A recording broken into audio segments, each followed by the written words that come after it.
This episode of the Modern Therapist Survival Guide is sponsored by Center for Discovery. Center for Discovery provides evidence-based treatment for eating disorders, binge eating disorders, mental health, substance use, and co-occurring conditions nationwide. Discovery offers free weekly support groups for those struggling and loved ones. Learn more at supportinrecovery.com. Listen at the end of the episode for more information. This episode is also brought to you by Simplified SEO Consulting. Do you have a beautiful website that just doesn't rank very well on Google? Simplified SEO Consulting can help. They have a team of SEO specialists who focus exclusively on helping mental health professionals improve their website rankings on Google so you can get in front of more clients. They go into depth to edit your website in a way that search engines respond to. Listen at the end of the episode for a free way to get started. You're listening to the Modern Therapist Survival Guide, where therapists live, breathe, and practice as human beings. To support you as a whole person and a therapist, here are your hosts, Curt Widhalm and Katie Vernoy.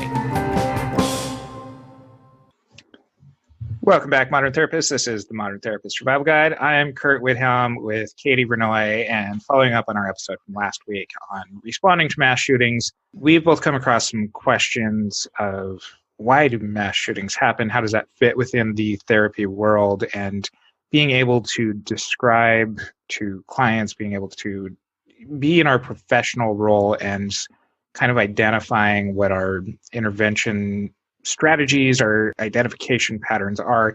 And we've pulled together a bunch of research. We're going to walk through this, but I think it's important for us to point out from the very beginning that these are opinions of Katie and myself and don't necessarily reflect the opinions or values of anybody else that we might be associated with. But this is coming from Katie and me to you. And, tackling this, nobody seems to have kind of the smoking gun of research into mass shootings, pun partially intended there, but it's really something that is very, very complex, that is made complex in a lot of different ways, and we'll get into a lot of that during the episode here today.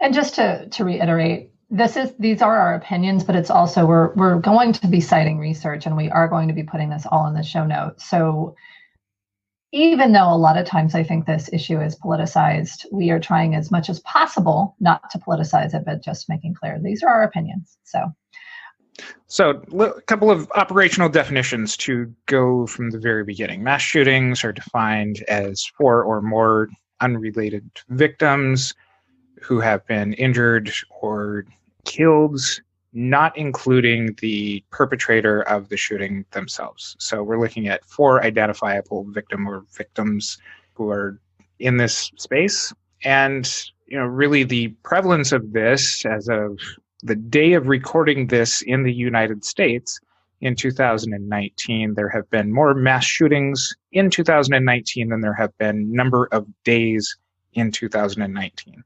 So this is a wide-scale sort of thing, even if they don't all make the news.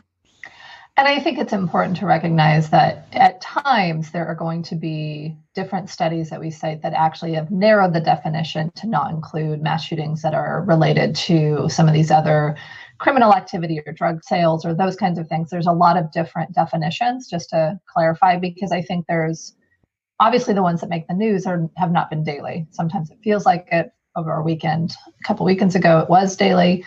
But I think it's something where it's a large problem regardless of why 4 or more people have been shot in a single 24-hour period by a single shooter.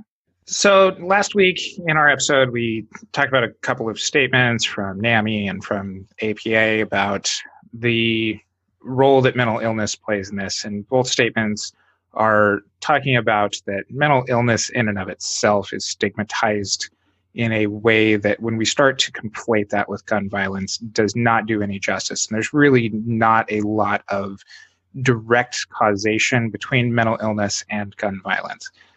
We're going to just throw that one out there right here at the very beginning. Laying the gauntlet down. Mental illness does not cause gun violence.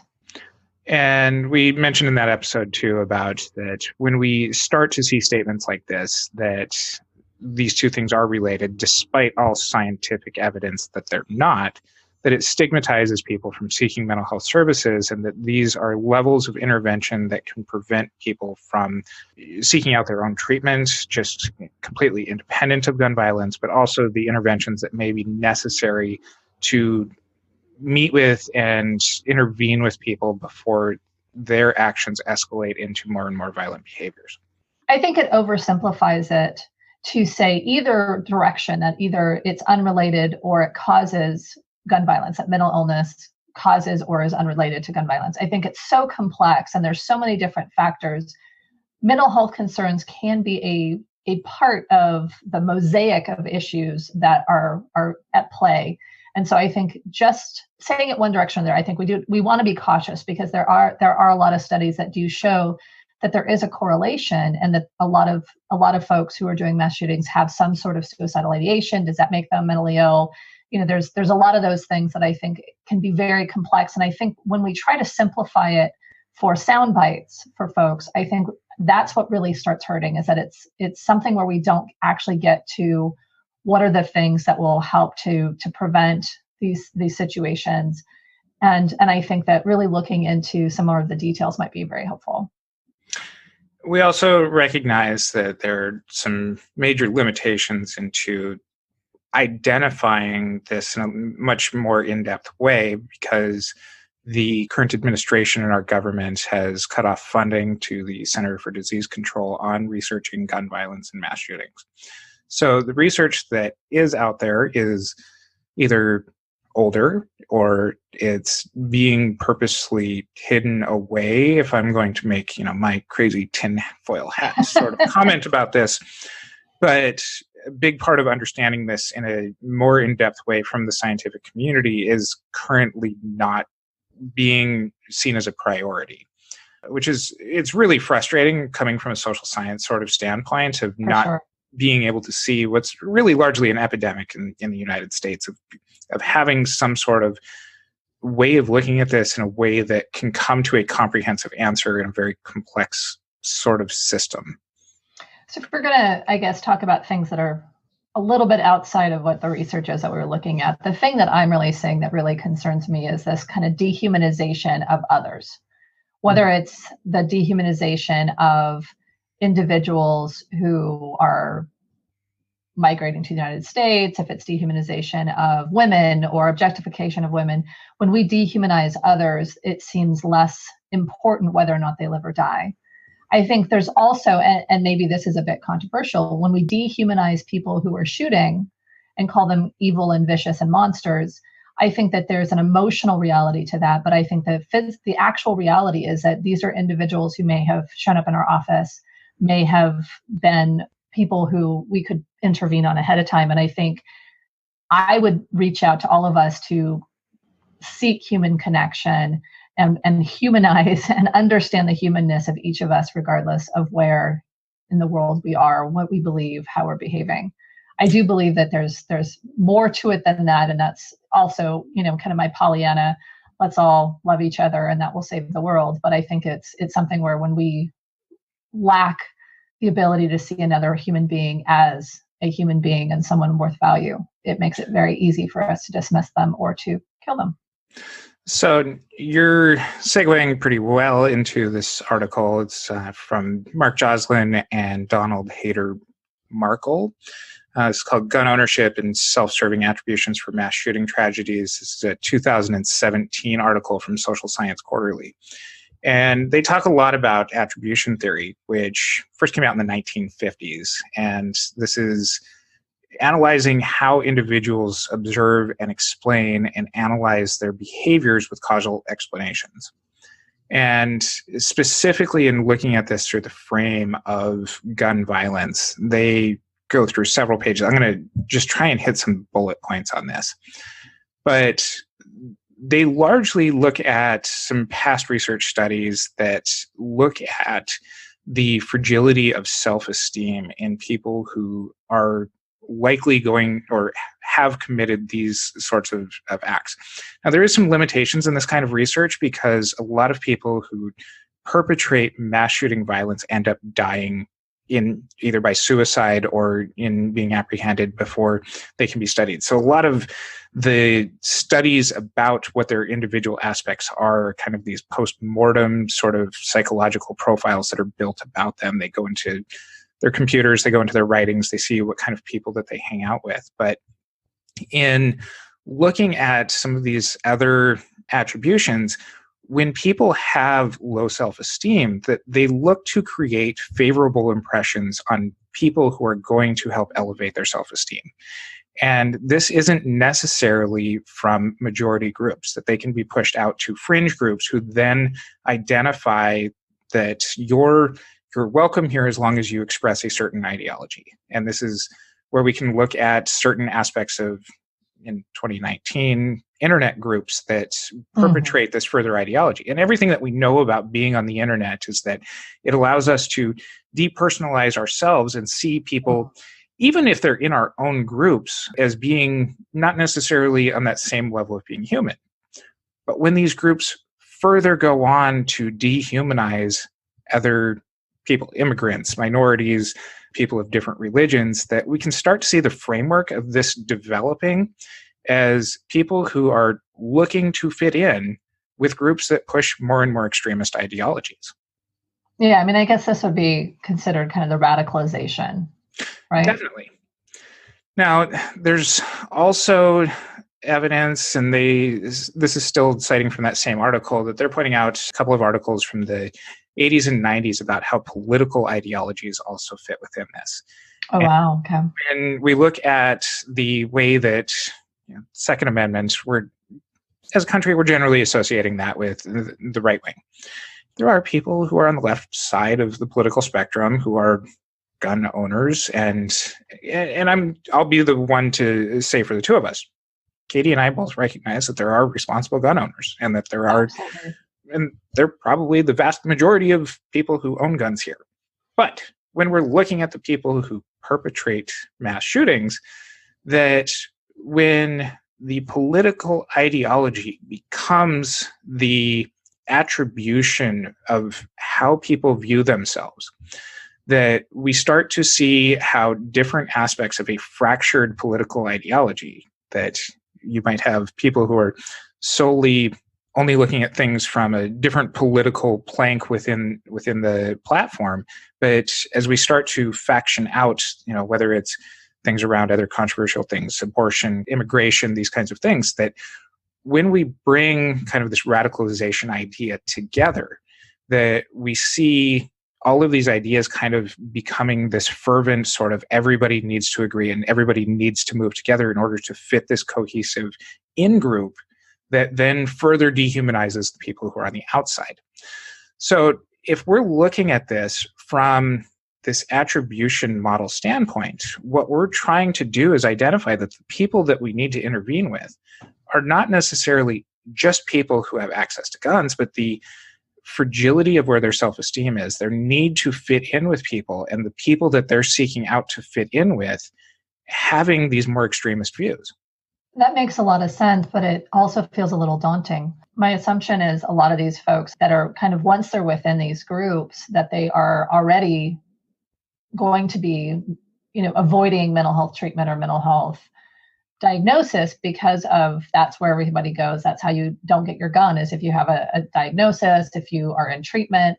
And in truth, what I saw in a lot of the stuff I read from NAMI, from APA, was that the people who have mental health concerns that end up doing some of these shootings are untreated or have stopped treatment.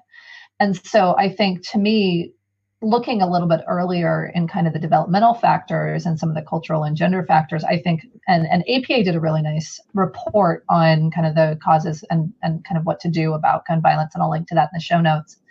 But what they were really saying is that intervention can potentially happen a lot younger and a lot sooner, assuming that you're able to kind of have the doorway in. And looking at some of these things, there's, kind of the parenting style. So this is not to blame parents, but just to kind of identify some of these things, is that if a parenting style is either too permissive or too strict, that can sometimes lead to, kind of these coercive kind of behaviors where either the child finds out that coercing their parent is effective. And so then, violence and coercion becomes, this is how I get my needs met.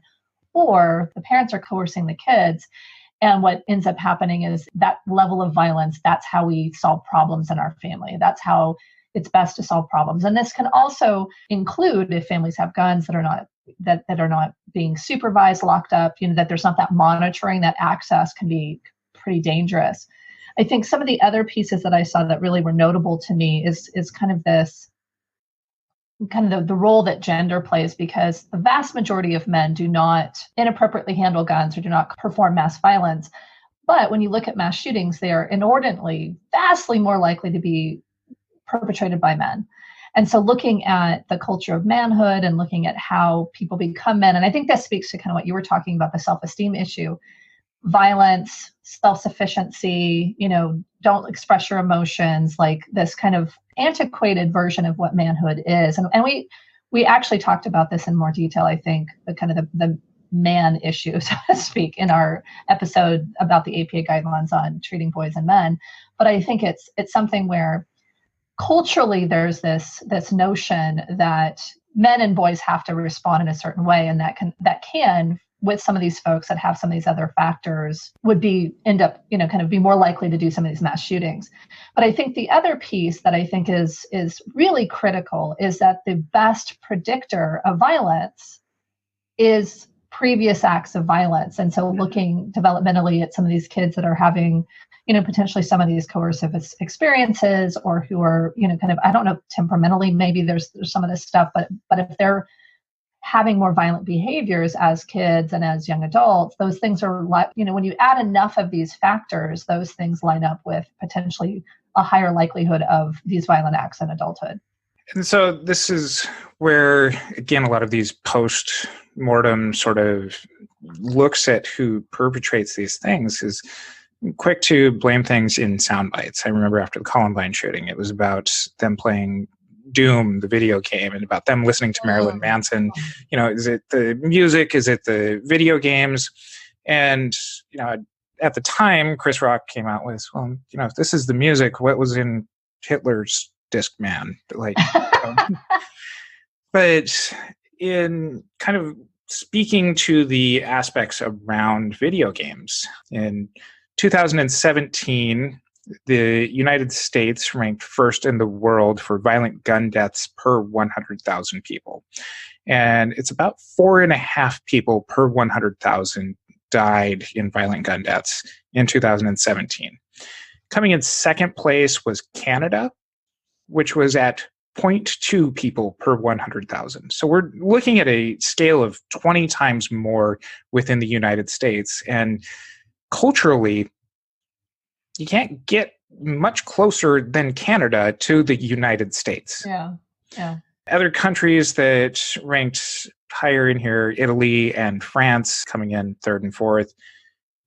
But when we look at video game revenue right next to violent gun deaths, we don't see the same types of things that we see in numbers wise. That the US in 2019 video game revenue per person estimates is about $110 per person. That comes in third, behind South Korea and China, who are not even part of the top 5 as far as violent gun deaths per 100,000 people. So we're starting to see this as a correlation, not as a causation, because whenever we can point to two things that might seemingly be related, this falls apart relatively easily. Now, There is past research that suggests that violent kids tend to be attracted towards violent video games, but violent video games don't necessarily cause violent kids. Yeah, I think that's important to point out, because I think that the correlation piece is huge. I mean, if I think about all of the things even that we've been talking about, the correlation between some of these developmental factors and self-esteem, and then you look at, kind of the radicalization, you look at what they're attracted to as far as violent media, and this could be video games, but it could also be violent movies and violence that's discussed in even the media, as like news media, that we're seeing a lot of this stuff. There's so much of it really present.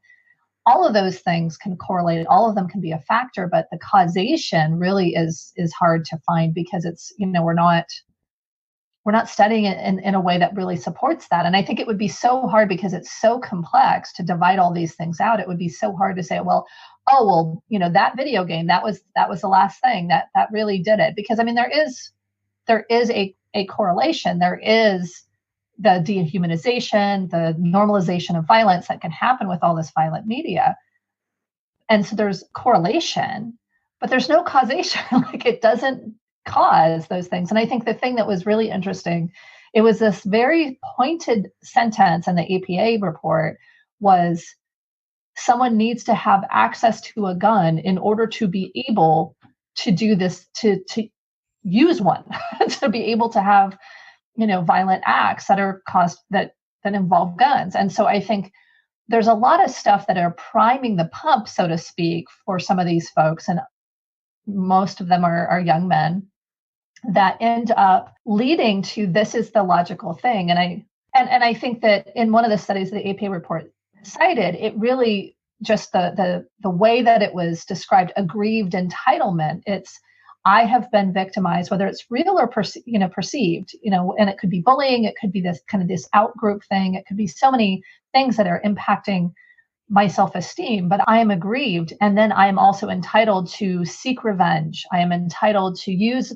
violence to do so because of all of these factors, how my family talks about it, how they talk about guns, how society treats others. I mean, there's and potentially if it's untreated psychosis, like there's so many factors in this that it's hard to say, oh, well, that's the thing that caused it. That's the thing that happened. I mean, maybe there is a trigger, a loss or some sort of something, bullying, something that has happened that has now said, okay, now I am a victim and it's my turn to take the stage and do what I need to do. But I think there's many people who are bullied. There's many people who have had losses that never pick up a gun and shoot anybody or themselves. And so I think it's something where it's so complex that I think what I'm hoping people will take away from this conversation is it's not one thing, and it can't be solved with one thing. Right. And this is where I don't want it to just kind of throw our hands up in the air and say there's nothing to be done about this. And no, of course not. And, this is where one of the things that has been pointed out to me by a couple of our listeners is, the last week's episode for us is very much like the article from theonion.com that comes out after most mass shootings that just is titled, "There's nothing to do about this," as the only country where this routinely happens. Yeah. And what they do is update the location and the body count of every mass shooting. And our listeners pointed out that, this is our version of that. But if this is the only country that happens, that regularly, that we need to be able to look at kind of what a multi-systemic answer to this is. And I think that we have to face some hard truths about this, because in addition to this in-group sort of thing comes the ideological messages that are presented. And the more that those ideological messages are put out into the mainstream by popular figures, by the people in leadership, the more that people who are prone to accepting these as these are the ways of fitting in and these are the ways of being accepted, that these are the people that are going to respond to it. So when we see messages from our president dehumanizing immigrants, that this is activating people who needed this intervention earlier because they're trying to fit in. But a huge part of this, where it gets conflated with it being a mental health problem, is the failures of the mental health systems to respond to all of these things that we've talked about so far. And this is really where we fit in, is there is a lot better job of kids seeing something, saying something, of the Parkland shooter, the other students in his school joked about him to such a point that they started labeling him as the one most likely to shoot up the school. Now, the adults in that system were not responding to the kids who were reporting, hey, this kid's likely going to shoot up our school. And we see this across a number of different areas of people writing their manifestos or their reasons why they're doing these things that cite Donald Trump in order to, and his language, that these are red flags that people are identifying earlier that are not being responded to in a way that helps to intervene. And this is partially because of the fear within the mental health system and the mental health workforce of overstepping our bounds, of going too far with a client in order to prevent violence, even if there's not a necessarily direct threat against an identifiable person or persons. I think there's confidentiality issues, though. And I think there also are things where, Monday morning quarterbacking can also be a big impact, because I think we can say, oh, well, we all saw it, but it's something where there's attribution bias there as well. But I think if we're looking at how do we better do this, I think we need to actually say, well, not like, oh, we're afraid, because I think that in my assessments, in my threat assessments and the things that I'm doing, I'm consistently trying to make sure that I'm balancing the needs of the clinical needs of the client, the safety needs of that client and society. Like, I feel like I'm doing what I'm supposed to be doing, but you're saying that, hey, we're not doing enough. What would you recommend? So I think that a lot of therapists are trained, when we identify clients like this, is that the intervention is, no, don't think this way. And this is really where we as therapists need to be trained better on how to listen to clients who are expressing this kind of stuff so they feel understood. Because explain that more, because I don't know what you mean by don't think this way. So if a client comes and says, I'm really, feeling like this out group, does not belong, does not need to be here, use immigration as an example. People who are here undocumented are urchins in the system, or whatever their language is, that really starts to speak to, this pre-violent rhetoric. That the reaction to a lot of these kinds of clients is to explain to them what they're, how their thinking is wrong and how they should be looking at it from a different angle. Got it. And this is wrong. This is not how we intervene with these people. It is better to have them feel understood, because that connection is going to help to mitigate the response. It's going to change the answers that they're getting, rather than it being this in-group versus out-group, like, yeah, you're right, or, no, you're wrong. When you're told that you're wrong, most people are going to identify more with their principles rather than listening. Not this back and forth debate. And I brought up Columbine and Marilyn Manson's role in things, but in the wake of the shooting, when people were asking Marilyn Manson what he would have told these kids, he said nothing. I would have sat there and listened to him. And I think that this is something where we are trying to jump to answers that, again, are not, these cookie cutter answers that don't work, when really what it is showing compassion, showing understanding. And once they're feeling part of your in-group in that therapeutic relationship, that's where we're going to see the change happen. But it's not fast. It's not something that is in the moment going to change things. But this is where identifying these red flags earlier allows us to intervene in a way that happens much earlier and a lot more safely. I think that's a really interesting perspective, because I think oftentimes, especially with stuff that is, and I'm agreeing with you just to clarify, stuff that is hard to listen to, stuff that's so against kind of what the therapist perspective is, I think can be very hard for some therapists to really be able to sit with somebody and explore their reality. And I've seen this especially with psychosis. A lot of people will try to challenge the psychosis without understanding it, without really digging into it. And I know this is something that actually I talked to Joel Schwartz about, who's been a previous guest, but just kind of really trying to understand and inhabit their world and understand what's happening. And I think being able to really get what that is, and to find those spaces that you can open conversation about, what does this mean? What are the other opportunities to, how else can you look at this? What are the things how does this impact you and your view of the world? Those kinds of things. I think it can be very interesting, because it can open up that conversation and that alliance around how do you navigate the world in a more effective way, in a healthier way. given your perspective of it, understanding how you view it, understanding what you're seeing. And I think a lot of people are really struggle with that, because I think that we go to, no, we have to teach them to behave properly. We have to teach them to think properly. But it was very interesting training that I went to a really long time ago that was basically like, if you directly challenge psychotic beliefs, kind of delusions, hallucinations, that kind of stuff, you're going to get that same thing. It's going to be a back and forth, and they're not going to believe you, versus being able to explore and understand it. So I really like what you're saying.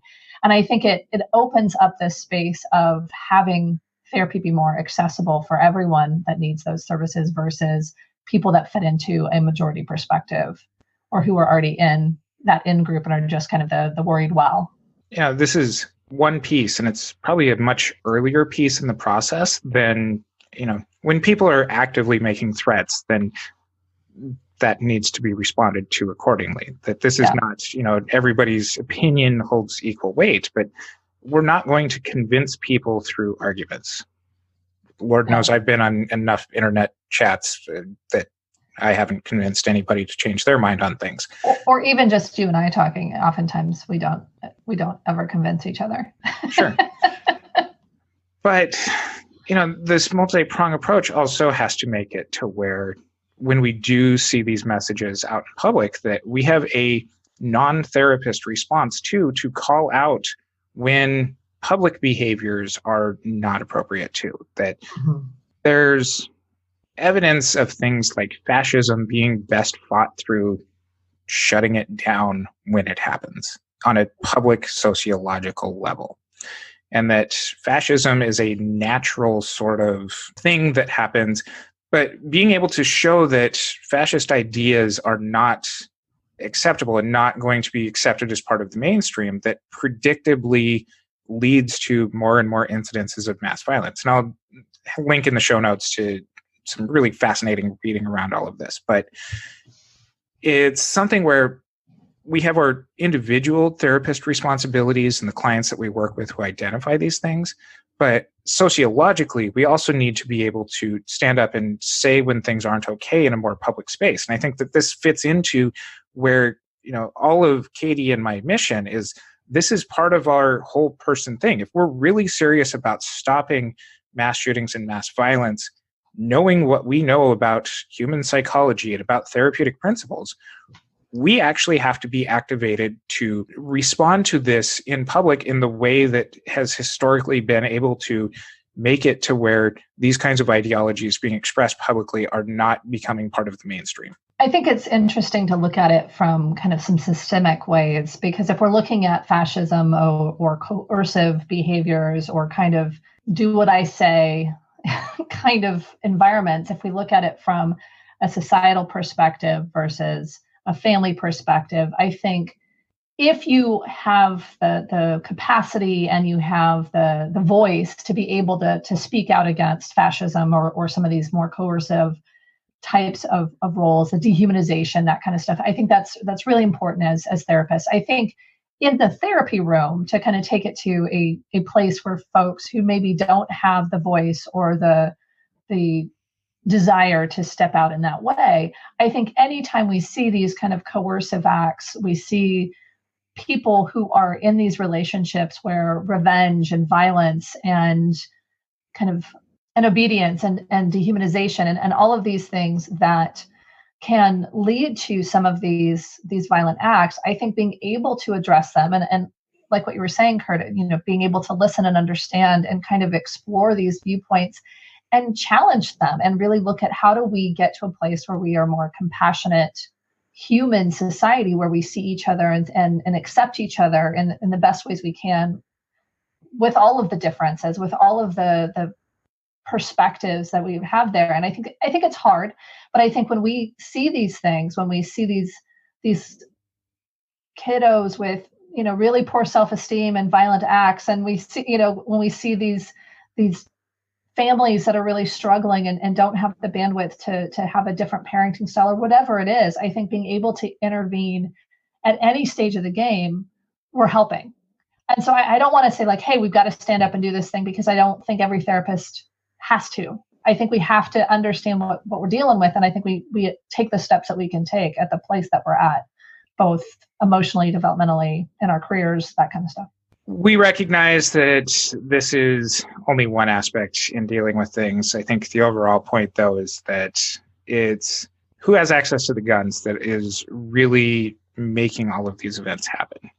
And that the better that we can intervene with the people who are most likely to do this, this is, gun control is a whole different conversation that we're not getting into at all here today. But doing our parts, being able to really recognize ways that we can get involved in helping to prevent these kinds of incidents ahead of time, really being able to identify these flags is really a matter of life and death. Yeah. We'll have our show notes at mtsgpodcast.com and wealth of information there. I also want to point out James Gay helped us source some of the articles for this, so thank you to him. And until next time, I'm Curt Widhalm with Katie Vernoy. Thanks again to our sponsor, Center for Discovery. Center for Discovery provides evidence-based treatment for eating disorders, binge eating disorders, mental health, substance use, and co-occurring conditions nationwide.